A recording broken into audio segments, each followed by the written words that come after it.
Hi everybody, Shelly here. Today I'm going to show you how to use a grid to start a portrait painting. I'm using a simple grid made by dividing my canvas into quarters. If you want to see a step-by-step how to grid your canvas, you can watch last week's video, Portrait Painting with an Easy Grid. Alright, let's jump into this. You'll see that I'm using a 12 by 12 square canvas. You're going to need a proportion tool and a pencil or some paint and a paintbrush. The proportion tool is very handy, but a ruler will work also. What you're learning today will work just as well with a monochrome underpainting or even a pencil or charcoal drawing if you'd like to start that way. For this gridding method to work, what you see on your computer screen must be the exact same size of the portrait head that you will be painting on your canvas. They must match exactly. We're going to find where we're placing the pupil of the eye. We're making a mark to see how far out away from the vertical grid line it will be. And now we're going to check to see how far down from the horizontal grid line it's going to be. So we can see our mark from the vertical line, and then we're going to see how far down it goes and just make a little dot there. I'm using a light blue just so it's not a very dark color. I didn't want to go in initially with just a light color and a value that you can easily paint over if you're not happy with your initial placement. Take your time getting this mark correct because everything we do from here is going to build out from the pupil.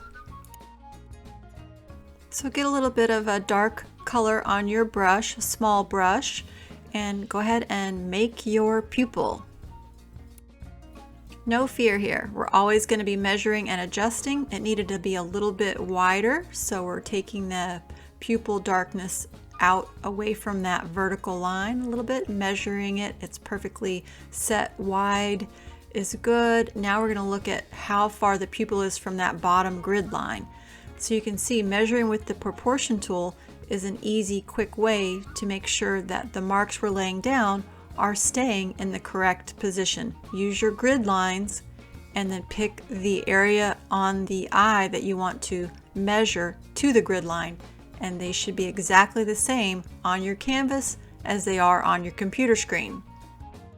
If you've printed out the image of Emmeline, I hope you've put it in a protective sleeve and you've drawn your grid lines on top of the clear plastic. And now you can do the same measuring from the grid line to the feature as we're doing on the computer. Did you know that I have portrait tutorials? Yes, I do. On sjcportraitcourse.com. You can go there and learn more about my step-by-step process in teaching you to paint in the selective start style. And the best part about my portrait course is it comes with a critique at the end.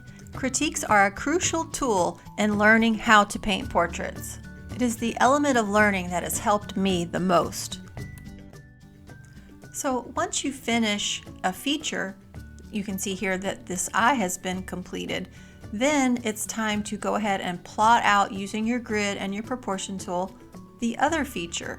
So you work your way across and then you can begin painting the other eye, which is what you're seeing me do here.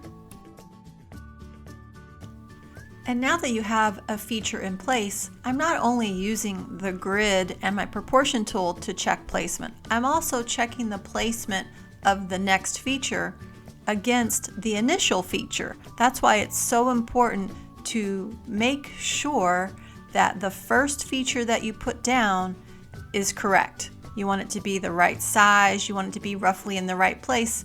Even if it's a little off, it will be okay because the other features that you're putting down are going to also play off of its placement.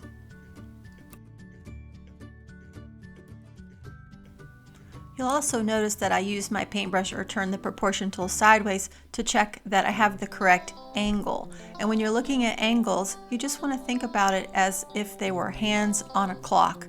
So you're looking at about a 2 o'clock angle there.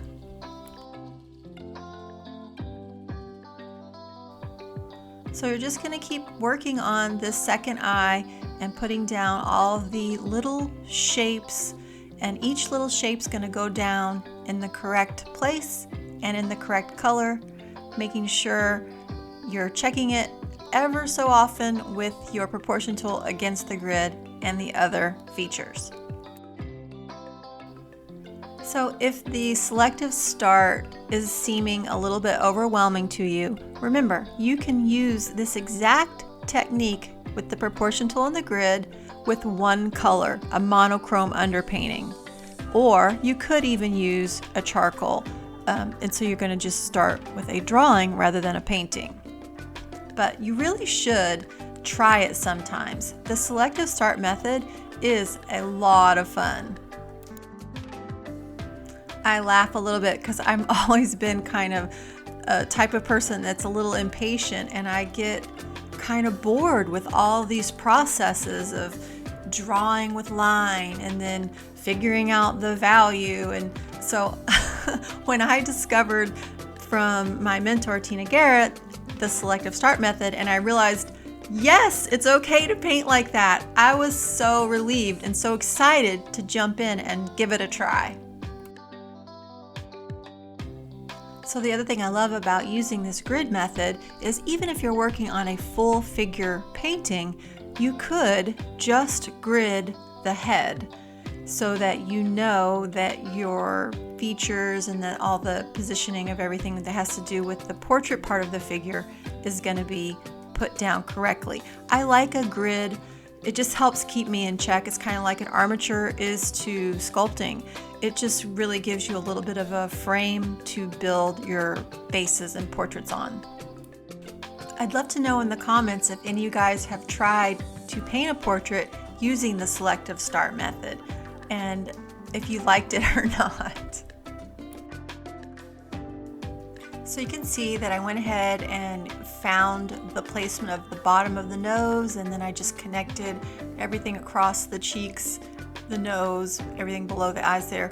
And now I have found the placement for the mouth. So you're just building the features in, and then you keep checking the placements. Check it against your grid, keep checking it against the other features that you've already put down, and that way you can continue to build out the entire face and portrait. Remember to go to sjcportraitcourse.com. You can find that in the description below this video if you want to learn more about learning to paint in the selective style method.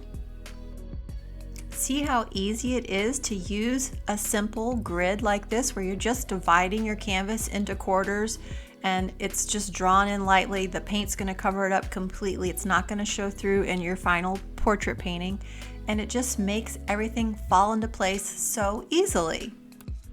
Now there's lots of different grids out there. You can even keep dividing your canvas more into eighths. You can use triangle shaped grids, diamond shaped grids.